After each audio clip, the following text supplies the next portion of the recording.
বেগম জিয়া মৃত্যুর সাথে পাঞ্জা লড়তেছে মেডিকেলে। মার কত কষ্ট, ছেলে দেশে নাই, ছেলেটা বিদেশে, এক ছেলে মারা গেছে, কষ্ট কিনা। মৃত্যুর সময় সন্তানও কাছে নাই, বৌমাও কাছে নাই, নাতনিও কাছে নাই, একা একা।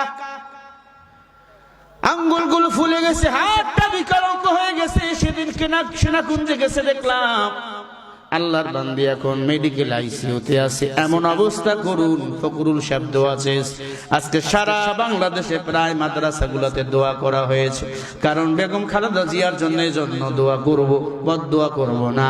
কারণ উনি ক্ষমতা থাকা অবস্থায় কোনো আলেমদেরকে উনি জেলে দেয় না,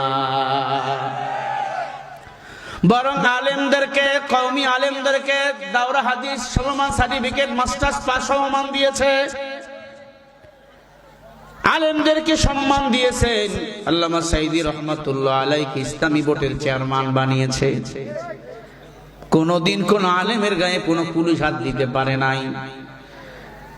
মাজলুম একজন নারী, স্বামী আগেই মারা গেছে, আল্লাহর বান্দা শহীদ জিয়াউর রহমান, আল্লাহ তার কবরটা জান্নাতের বাগান বানিয়ে দেন।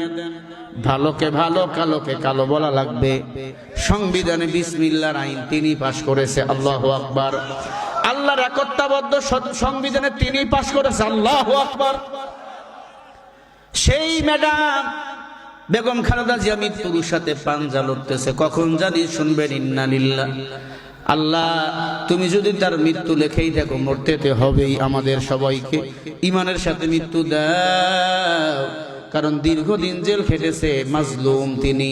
দেশের মায়ায়, জনগণের মায়ায় বিদেশে উন্নত চিকিৎসা নেওয়ার জন্য যায় নাই। কিন্তু ম্যাডাম শেখ হাসিনা ঠিকই পালিয়ে গেছে আমাদের ছেড়ে, ঠিক কিনা? মা অপেক্ষায় আছে, আমার ছেলে বুঝে আসবে। তারেক রহমান সাহেবকে বলবো, গ্রেফতারি পরোয়ানা ভাবিয়েন না। সেনাবাহিনী যে কোনো সময় গ্রেফতার করতে পারে, এই চিন্তায় আছেন।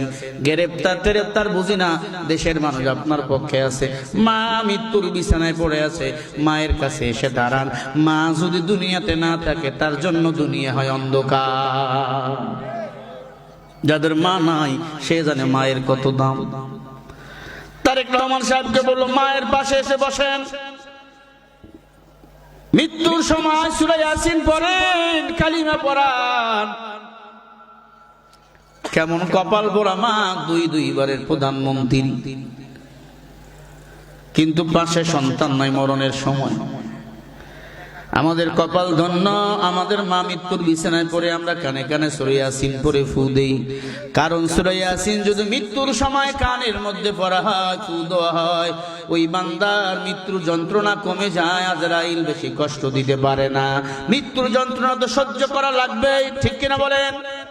আমরা দোয়া করব, আল্লাহর বান্দি করুন অসুস্থ, আল্লাহ যেন তাকে মাফ করে শেফায়ে কামিলা আজলা দান করে, বলেন আমিন।